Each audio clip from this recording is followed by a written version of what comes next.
हे guys, what's up. काफ़ी important video है और इसके लिए मैं सबसे पहले अपना इंट्रोडक्शन दे देता हूँ। मेरे नाम पे 3 पेटेंट्स हैं और तीनों के तीनों पेटेंट्स मैंने आईआईटी बॉम्बे में जब मैं अपना पोस्ट ग्रेजुएशन कर रहा था तभी मैंने किए हैं।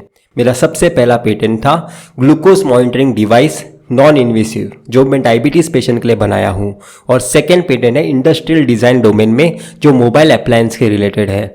और मेरा थर्ड पेटेंट है एक सेल्फ कूलिंग सिस्टम, जो मैंने बॉटम ऑफ द पिरामिड के लोगों के लिए बनाई थी। और तीनों पेटेंट्स 2020 में ही फाइल हो गए हैं और तीनों पेटेंट्स का लाइसेंस नहीं हो पाए हैं, इसलिए मैं आपको ज़्यादा नहीं बता सकता उसके बारे में कि कैसे हमने बनाया था, पर लाइसेंस होने के बाद मैं आपको पक्का बनाऊंगा। और ये सारी चीज़ें मैं वीडियो पे इसलिए बनाना चाहता हूँ इस टॉपिक पे, क्योंकि ये जो चीज़ है ये जॉब के रिलेटेड नहीं है, ये जॉब देने के रिलेटेड है, ये कंपनीज को काम देने के रिलेटेड है, ये घर बैठ के पैसे कमाने के रिलेटेड है, ये अपनी आइडियाज रेंट पे देने के रिलेटेड है। मतलब ऐसे आपको एक एंटरप्रेन्योरशिप की एक साइड बता रहा हूँ या फिर ऐसे बिजनेस की एक साइड बता रहा हूँ जो आपको हो सकता है इससे पहले पता ही ना हो। आइडियाज़ की इंपॉर्टेंस कितनी होती है हमें कभी भी इंडिया में पता ही नहीं चली, क्योंकि स्कूल में भी नहीं पढ़ाया जाता, कॉलेजेस में भी नहीं पढ़ाया जाता।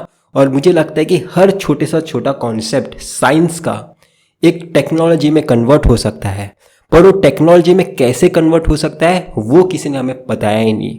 कि एक लैब में बैठकर एक प्रॉब्लम सोचना अपनी इमेजिनेशन में और सोचना कि ये वो प्रॉब्लम सॉल्व कर सकती है, पर एक्चुअली में वो प्रॉब्लम सॉल्व करेगी या फिर नहीं करेगी वो भी किसी इंसान को पता ही नहीं होती। इसलिए काफ़ी सारे रिसर्च लैब में पड़े रहते हैं। तो हमें क्या सबसे ज़्यादा इम्पोर्टेंट यहाँ पे सोचना चाहिए, हम जो बना रहे हैं वो बनाने से भी पहले हमें पता होना चाहिए कि हमें एक्चुअली में क्या बनाना चाहते हैं। तो इसका मतलब क्या है कि हम जो सोच रहे हैं वो हमारी प्रॉब्लम नहीं होनी चाहिए, वो लोगों की प्रॉब्लम होनी चाहिए। मेरी प्रॉब्लम नहीं है, लोगों की प्रॉब्लम मेरी प्रॉब्लम है। जिस दिन आप इस सेंटेंस का मीनिंग समझ जाओगे, आप समझ लेना कि आप इनोवेशन का मतलब समझ गए हो। इनोवेशन मतलब लोगों की मेजॉरिटी की प्रॉब्लम सॉल्व करना है, और इस तरीके से सॉल्व करना है कि वो सिर्फ इमेजिनेशन में नहीं, वो उसके लाइफस्टाइल में इंक्लूड हो सकती है। इस तरीके से सॉल्व करना है, और ये बहुत ही अलग चीज़ है।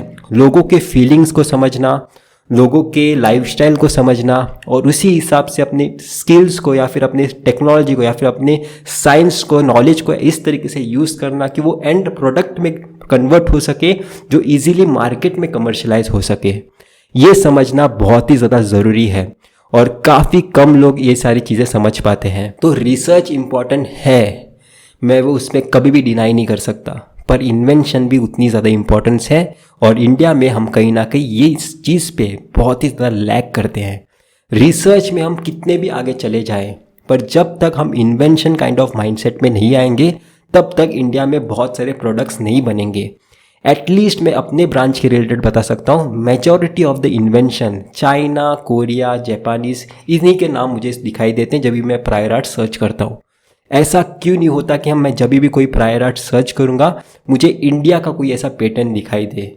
इसका मेजर रीज़न यही है कि हम समझ ही नहीं पाते कि मार्केट में कैसे पहुंचना है, हम समझ ही नहीं पाते कि एक्चुअली लोगों को क्या चाहिए, हम समझ ही नहीं पाते जो हम पब्लिक टारगेट कर रहे हैं या फिर ऑडियंस टारगेट कर रहे हैं वो एक्चुअली एग्जिस्ट भी करती है कि नहीं। तो ये समझना बहुत ज़्यादा ज़रूरी है, और उसके बाद अब आइडियाज़ फाइंड करना। तो इसका मेजर रीज़न क्या है सबसे पहले बताया, ये इसका रीज़न भी मैंने फाइंड किया है। आइडियाज़ 2 तरीके से फाइंड कर सकते हैं। जो पहले तरीका है वो एक्चुअल तरीका है, और जो सेकंड तरीका है वो गलत तरीका है। मतलब 10% टाइम ही वो काम करेगा, फिर 5% टाइम ही काम करेगा, 95% टाइम वो फेल ही करेगा। तो सेकंड तरीका, जो फेल होने वाला तरीका है, वो मैं आपको बता देता हूँ। तो जो फेल होने वाला तरीका है मतलब क्या है, बताए कि मैं अपनी आइडियाज़ के बेसिस पे, अपने नॉलेज के बेसिस पे प्रॉब्लम सर्च करने निकला हूँ। अगर आप ऐसा कोई आइडिया सर्च भी कर लिया, फिर ऐसा कोई प्रॉब्लम सर्च भी कर लिए, तो मेजॉरिटी ऑफ द टाइम जो आपने जो इन्वेंशन करने के बारे में आप सोच भी रहे हो वो पहले से किसी ने तो बनाया हुआ होगा। क्योंकि आपका नॉलेज कभी भी लिमिटेड होता है, उसी के बेसिस पे आप अभी कोई प्रॉब्लम सर्च करोगे। पर एक्चुअल तरीका क्या है पता है, कि आपने कोई प्रॉब्लम आइडेंटिफाई की और उसके बेसिस पे आप अभी कंपेयर कर रहे हो अपने नॉलेज को, और हमेशा प्रॉब्लम ज़्यादा बड़ी होती है और आपका नॉलेज छोटा होता है। तो अपने नॉलेज को उस प्रॉब्लम के कंपैरेबल बनाने के लिए अभी आप अपने रिसोर्सेस को यूज़ करोगे। इस तरीके से सारी चीज़ें मिलकर इन्वेंशन बनती है। ये इतना अच्छे तरीके से मुझे नहीं लगता अभी तक यूट्यूब पे किसी ने समझाया होगा, क्योंकि मैंने चीज़ खुद से कहीं ना कहीं एक्सपीरियंस की है, इसलिए बता पाया हूँ। हमें हमेशा प्रॉब्लम को देखकर अपने नॉलेज के बेसिस पे और जो एक्सटर्नल रिसोर्सेस है उनके यूज़ करके हमें उस प्रॉब्लम को सॉल्व करने के बारे में सोचना चाहिए।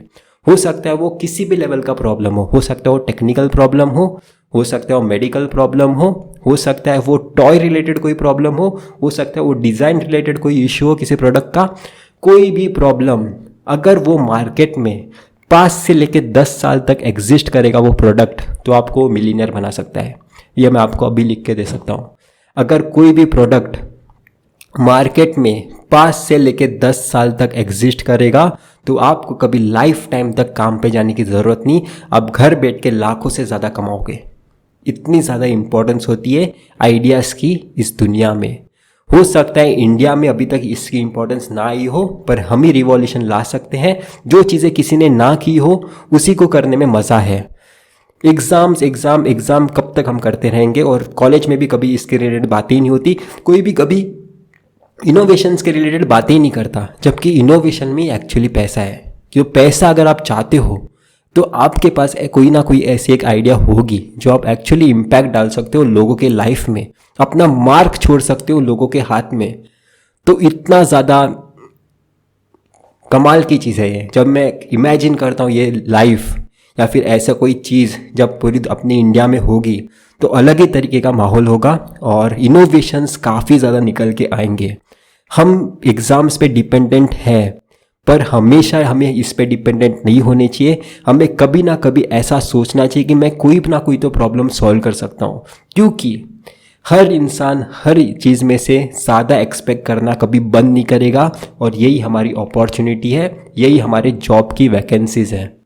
तो काफ़ी ज़्यादा मैंने ब्रीफ वीडियो बनाया है, इस पर बहुत सारे सीरीज़ वीडियो आएंगे फ्यूचर में, और होप कर रहा हूँ कि आपको ये वीडियो पसंद आया होगा। अगर आपको ये वीडियो पसंद आया है और अगर आपके पास कोई और भी बहुत सारे डाउट है या फिर सजेशंस हैं तो आप मुझे इंस्टाग्राम पे बता सकते हो मैसेज करके, मैं उस पर भी वीडियो बना दूंगा।